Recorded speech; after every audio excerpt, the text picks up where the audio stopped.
lands with efficiency and speed. But man's need to create a self-powered vehicle dates back thousands of years. Ancient records describe an economical and environmentally friendly carriage, able to transport passengers faster than horses. Our first record breaker is an ancient vehicle that moved quicker than the Model T Ford, the ancient Chinese land yacht. Can ancient discoveries corroborate these tales? We will build a land yacht and will attempt to beat the ancient land speed record. In about 550 AD, a man called Gaozang Wushu is said to have invented a sailing land yacht which could carry about 30 men at considerable speed for, it's said, hundreds of miles. It was a wheeled vehicle with sails, and it was reported that it could travel several hundred li in a day. Now, a li is roughly half a kilometre, so we're looking at distances perhaps of sort of 70 to 100 miles in a day. Ancient Chinese records contain no visual depiction of the vehicle. Nevertheless, there is evidence that the Chinese had for many centuries harnessed the wind for travel on land as well as sea. We know it was fairly commonplace to attach sails to the huge single-wheel wheelbarrows which were invented in China probably around about the 2nd century AD. And it was very common for them to actually use these wind assistants to help them move these things. Model maker Richard Windley has designed a land yacht based on the known technology of the time. We don't know whether they based these vehicles on seagoing vessels or whether they were based on carts. It seems quite likely they would have based them on a standard junk sort of design. So effectively that's what we've got, a junk with a sort of standard junk rigging, but it would have axles and wheels on it. The junk was common in the rivers and coastal areas of ancient China, as it is today. The flat bottom of Chinese ships was especially useful for navigating in shallow waters, particularly the rivers whose water level varied considerably with the seasons.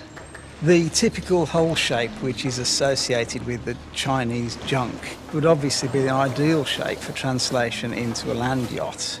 However, translating the traditional junk design onto a land-based vehicle is far from easy. One of the problems with a reconstruction like this is the classic junk fore and aft rig would require quite a lot of management of the sails, and that would be more than one person could deal with. So we've actually simplified this.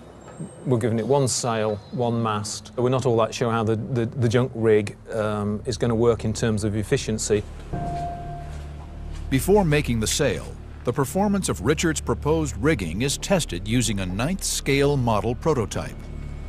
We've come here today to the wind tunnel at Manchester University, and the object is to find out how it works, whether its performance is effective, and what the most effective sailing rig is going to be.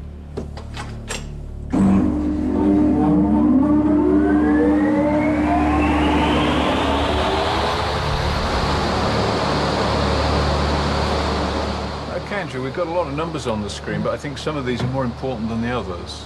Yeah, I mean, the main ones we're interested in are the thrust, which is moving the yacht along, the side force, which is acting across the yacht, and also the pitching moment, the moment due to the force, which is going to try and dig the nose into the ground. Right. So the wind is doing 3 different things.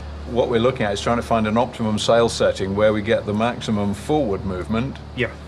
an acceptable minimum of sideways movement, Yeah. And not undue pitch. Yeah.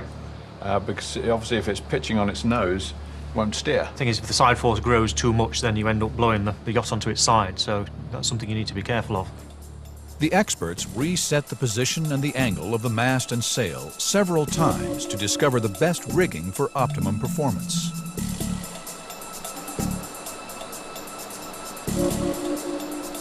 So with the sail set at a 45-degree angle, at 15 degrees yacht from the wind, we seem to have something like an optimum sailing performance. Yeah, I mean, the thrust is at its highest position, and the side force is getting close to a high value as well. So I think that's probably going to be one of the best attitudes to actually sail the yacht at.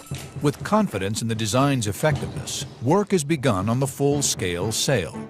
Dick Hannaford has over 30 years' experience in modern and traditional sailmaking. The beauty about the junk sail is that with the battens running across the sail, they're able to control the sail much better than the sails used on Western craft.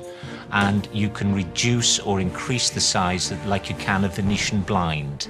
As the wind's strength increases or decreases, a pilot adjusts the sail size to control the speed of the craft. This is in a synthetic canvas, which has the feel and the look of a traditional canvas. Very similar to the one that the Chinese would be familiar with. The finished build is transported to the sands of Breen Beach on the south coast of England. Okay, we're here on the beach. This is the reconstruction of the hypothetical Chinese land yacht. In some ways, it's much more complicated than a boat because there are issues with how we attach the mast. Now, we've got quite a lot of flex in the mast, and the mounting of the mast is absolutely critical. On a boat, you've got a lot more depth, so the mast can be mounted a lot more rigidly. And then the chassis is going to flex, so as the mast waves, the actual wood will twist backwards and forwards, and so absorb some of the pressure of the mast, rather than make the whole thing absolutely rigid, which might possibly end up in breakage. In a sense, it's a bit like a very simplified soapbox, but the basic principles are really kind of dictated by the physics. The team is joined by Mike Young, a professional racer of modern land yachts. The modern sport started probably after the Second World War. An American newspaper company sponsored building some sand yachts, and they were made of wood. And then the sport has obviously progressed from that type of thing to modern craft like this one. I'm really looking forward to getting in and giving it a try and just putting myself in the position of the old guys that used to, obviously, not probably the old guys, they were young guys who were actually sailing it, but in olden times actually sailing that craft. But the team hits an ancient problem. We've got a small technical hitch. The wind has dropped and there's nowhere near enough wind to conduct the experiment. It's 4 miles an hour, it's just gone down 3, going down, that's just not enough wind to certainly move this thing anyway. And I would say for this one, with the weight and the size of the sail, we would need 15 to 20 miles an hour. Yes. Yeah. Well, of course, you're dealing with the wind, which is a natural phenomenon, and I mean, it's variable. It's going to be variable in China 2,000 years ago, the same as it is today. I mean, they're going to have the same problem, aren't they? We've actually chosen a rather nice day, haven't we? That's the problem. It's a lovely day today, but not for sailing. Just pull the parallel bead through a little bit. Parallel bead. That's great. Okay. Yeah. Just going to tighten it down. That's it. Pull down. Give it a good tug. Right. Put a half hitch on it. Finally, wind speed increases. Will the Ancient Discovery's land yacht successfully transport our pilot, as Goatsang's vessel reportedly did some 2,000 years ago?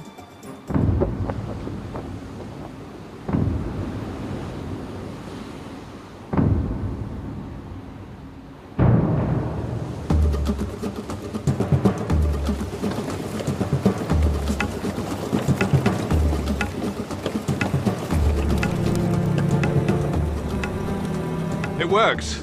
We've got the wind behind. The land cart works. We're away. Absolutely brilliant.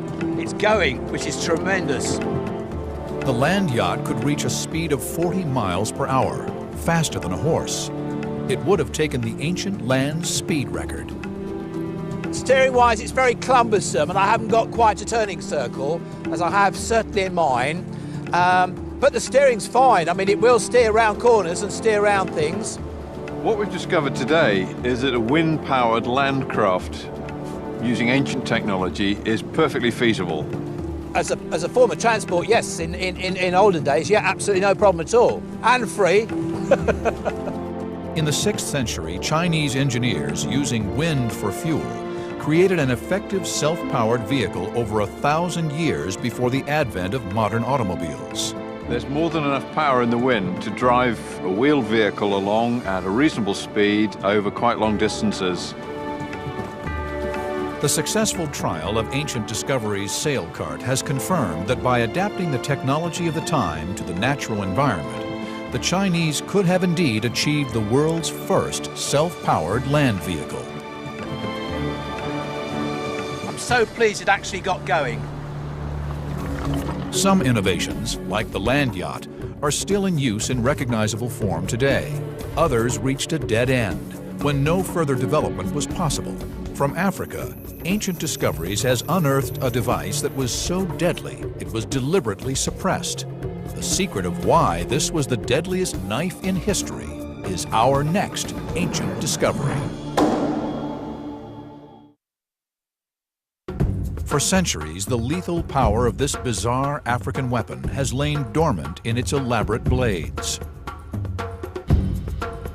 Ancient Discoveries is uncovering the lost secrets of the world's deadliest throwing knife.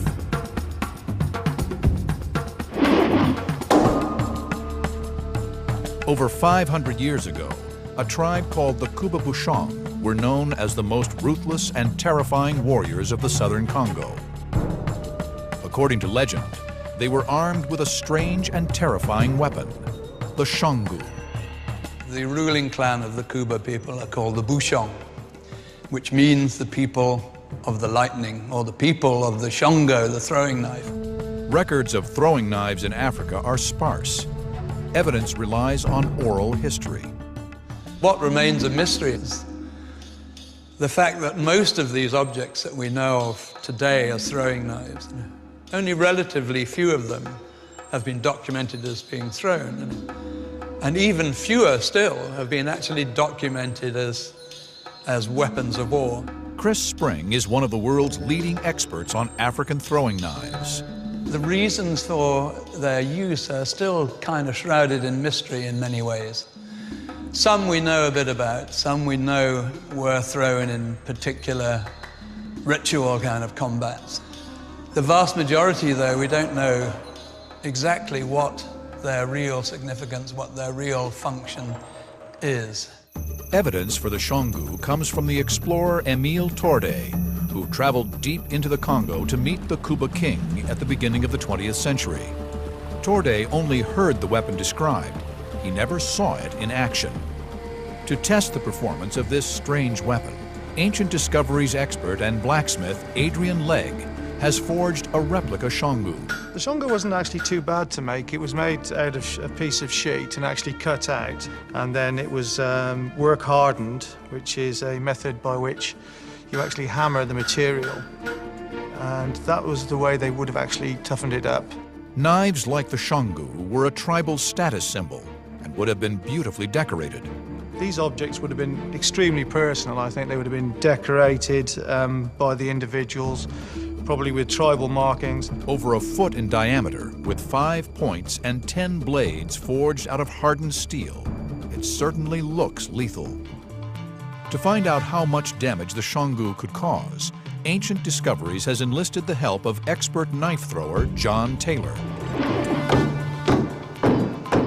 Throwing weapons work by literally spinning themselves through the air. You impart the spin into the knife. John has been studying the shongu to work out how it might have been thrown.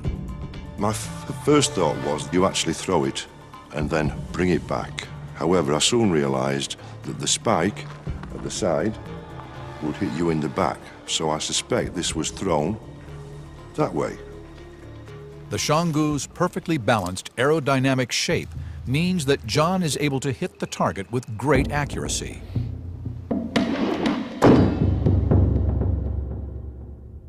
The ingenious engineering and unique positioning of the shongu's multiple blades gives it a clear advantage over a single-bladed throwing knife.